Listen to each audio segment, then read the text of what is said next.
r/relationships.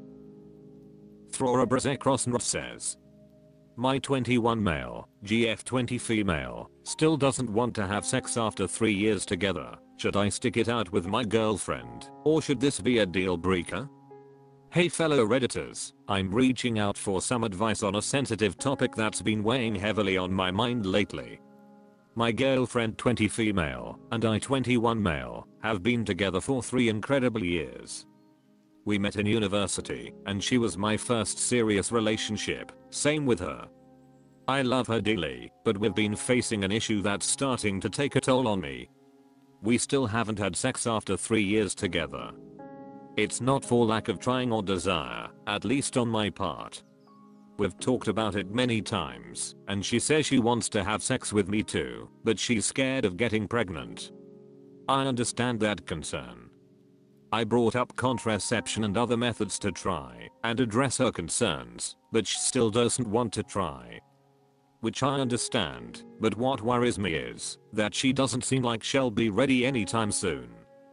She keeps mentioning that maybe after we live together post-university, which could be 2+ years from now, she might feel more comfortable and secure about having sex. The problem is, she's still unsure even then. It feels like a never-ending wait for me.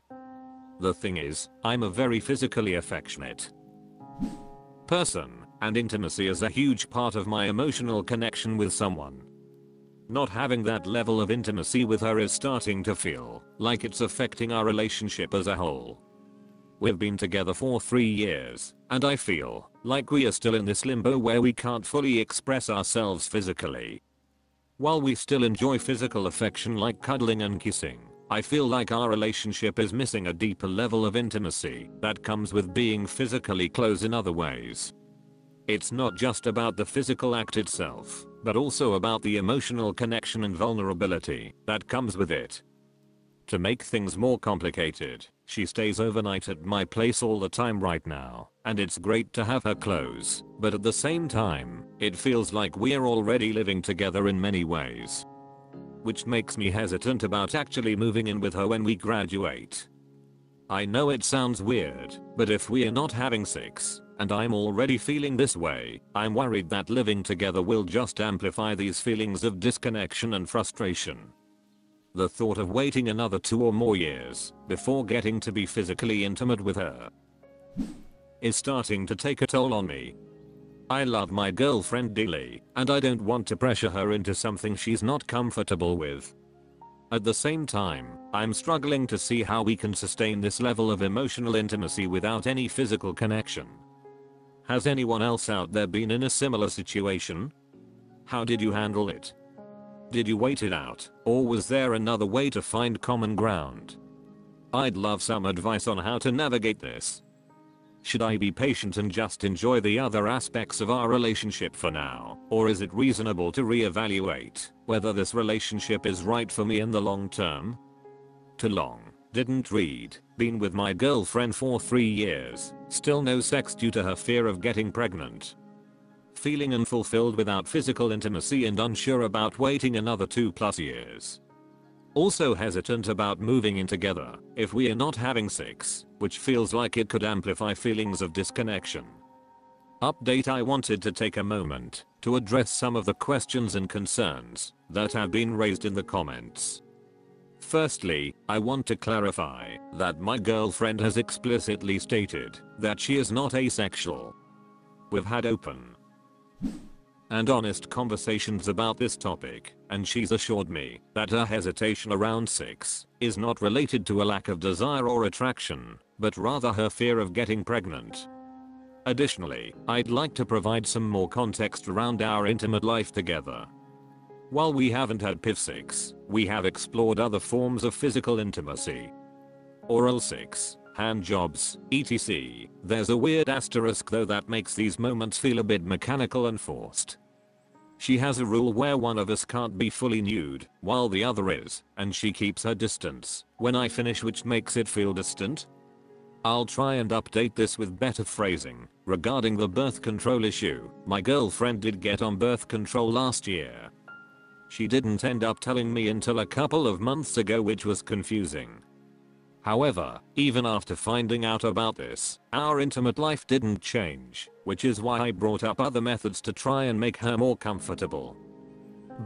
We also aren't American for those who asked. I hope this provides some clarity on these issues. Thank you again for your comments and advice. Update 2 I wanted to add that we are both virgins.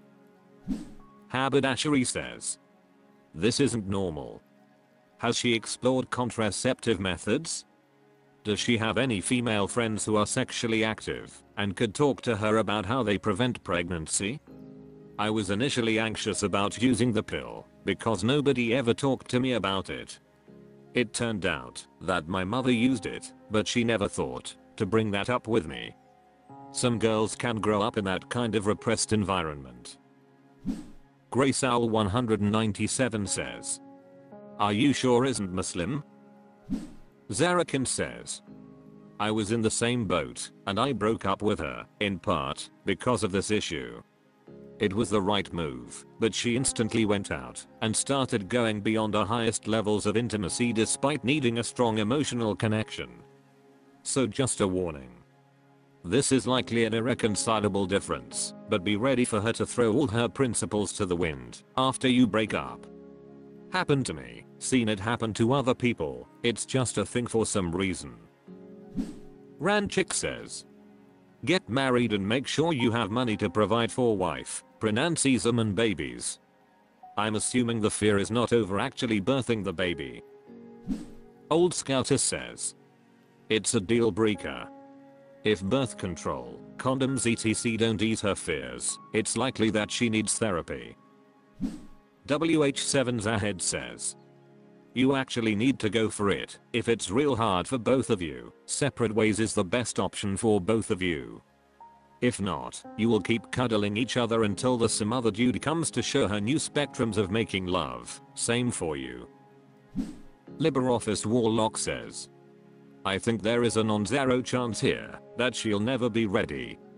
If that is a deal breaker, I think it's better to deal with the pain of parting ways now instead of risking potential decades of limbo and never having needs met because you're simply incompatible. Dear Needleworker 75 says, you seriously should not be asking Reddit this question. You need to figure this one out on your own. Common Drag 7712 says, hi man, I don't have an opinion on what you should do in this situation, because we as readers can never be truly sure of the full picture. However, in reading this, I felt great comfort knowing that someone else was going through something similar in their relationship as I am. I think it would be good for you to know that you're not alone in this one, as I face basically the same issue, just in a smaller scale in terms of time dating my girlfriend. I hope this can bring you some clarity and peace of mind, like it brought me. Dear Solid 3470 says, this isn't a Hallmark movie and her irrational fears aren't just going to disappear either. Move on. Guarantee she is sleeping with other guys while giving you that excuse. What 595,654 says, without turning into a parent and giving unsolicited life advice and making assumptions about maturity etc. This is simple. You are an adult and you want to have sex now. Find someone who wants to have sex with you now. As a man, I don't regret any sex I have had. I do regret all the sex that I didn't have. But sex is important to me. Is it to you? You won't know the importance of sex to you until you have it. And realistically, you will have to have sex several times with different people to figure out how good it can be. The best sex I have ever had has happened years into my sexual life, when my partner and myself have plenty of experience exploring and trying new things. Figuring out what works, what doesn't work, and having the courage and maturity to ask for what we want. r/relationships. Brocken Mirror says, spouse wants to hold on to sentimental property thay we don't use, but it costs money to keep. Too long. Didn't read. My wife owns part of a property that is mostly of sentimental value, but it has real costs that we have to pay, and I'm not sure the balance between what is fair and how to discuss the topic. I need advice on how to handle a sentimental property of my wife's that I view as a money sink for our finances. My wife, female, 33, was put on a cabin property as a toddler and owns 50% of it with an uncle. The cabin is on a lake, and it was built by my so's grandfather. The exterior is in decent shape, and the interior needs a lot of work. There is no flooring in much of the cabin, just plywood boards as floors, and I'm unsure about the state of the electrical and water. I do know that no one will shower or drink water there, because it comes directly from the lake. There's also likely some animals that have made it home from time to time. I have been with my so for over a decade, and we have been to this cabin a handful of times, but only to sit on the deck and maybe canoe on the lake. The interior is effectively unutilized.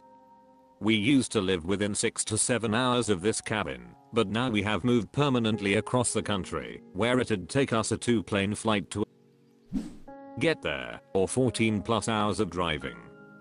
Every year we have to pay taxes and insurance on the property amounting to over $1K, which I've not been objecting, because it makes me so happy, even if I think it does not make sense, and I'm hoping that buying a couple years of time will provide clarity on what to do. However, it doesn't make sense to do forever, and recently her uncle offered to let her buy him out of his half of the property for a likely below market value of $15K. My wife thinks this is great, but I do not feel that way. If we buy them out, then we owe $2K/year in taxes and insurance, plus all the maintenance on a property we don't use. Further, my so would then like to put more money into it to fix it up, so that her siblings, several of whom live within an hour of the place, but do not have any money they could contribute to its upkeep, can enjoy it, and maybe we'll go there with our kids someday. We have 2, 1, and 3 years old. I think the cost of fixing it up would likely push into high 5 or low 6 figures.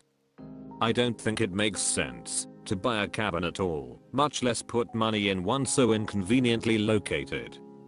The taxes, insurance, and maintenance alone are enough to make me feel sick, like I'm just throwing money in the trash. My wife is very sentimental and wants to keep the property because she has fond memories of the place and her grandpa built it. Whenever I try to discuss other options, she gets emotional about it. She tries to convince me that it has a good monetary value and that it is worth having because the price is just going to go up, but I don't care about the value because her plan is to never sell it. To be clear, this is not about how much money the property could be sold for. She could sell it now and use the money however she wants, and I would not object. I'd be happy, even. It's about the drag on our finances, which would amount to more than $80K in opportunity cost at a very modest real return rate of 2% over 30 years, not counting any maintenance. Our current mortgage rate is 7% and we have 29.5 years left on it, so the real opportunity cost is much higher. I don't know how to move forward because the right decision seems so obvious to me, but it also seems obvious to my so. It seems to me that it is a foregone conclusion that we just pay money into this property indefinitely, but we pool our finances, and so I'm paying half of. Incognita throwaway 1A says, well, don't force your wife to sell the family cabin as a start. Why aren't you posting this on a personal finance sub? This is a finance question. Cavillionis says, sell it or fix it up and rent it out are your only two solutions here. Ask your wife to research the rental situation in that neck of the woods. Turd Butoxide says, what does that amount of money mean for you all on a practical level? What does it do to your actual budget or savings? It's clear that to you money is a very concrete and intuitive concept, and a monetary loss inherently feels bad. For a lot of people it is more abstract. In that case, losing money is bad because of how it impacts other things, like groceries or vacations, or sending the kids to college, but the numbers themselves aren't always intuitively meaningful. To you, one answer is clear, because you're weighing concrete money against abstract sentiment, but she might be weighing concrete sentimental memories against comparatively abstract money. Hypothetically, if my partner told me a lot of numbers and wanted me to sell sentimental things because they were an opportunity cost, but keeping them had absolutely no actual impact on our life or financial situation, it would feel like he was prioritizing some arbitrary numbers over everything I found actually meaningful. That's a very hypothetical situation, because nothing has no impact unless you're very wealthy, but maybe it can help frame the issue. My partner and I do actually have the same values regarding money and how we use/save it, but we process it differently. Livia says, I live in a rural area that has many areas like this, and there's a housing crisis. There are so many empty Airbnbs fully furnished, and so many homeless people because they want more than a 1-month or 3-month rental. Something that seems to be working in my area is letting someone stay there in exchange for fixing it up. I don't know if this is feasible in your area. You do want to form a contract in this situation in regards to who will pay for supplies and a timeline on how long they will stay and what work they will complete, but a property like this, while not a moneymaker right now, could potentially be turned into one. If her grandfather built it, it wasn't going to maintain itself for these years. It needs TLC. While keeping it may not presently be the most practical situation, it sounds like it's hugely sentimental to your wife. People spend money on things that aren't practical every day. Finding a creative solution here could be an incredible support to your marriage. Pushing to get rid of it could be a thorn in your marriage.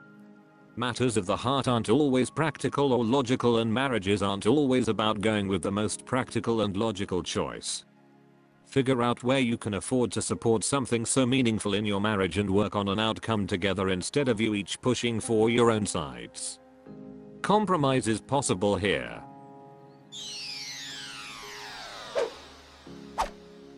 That's all for this video. Thank you for watching. Please subscribe.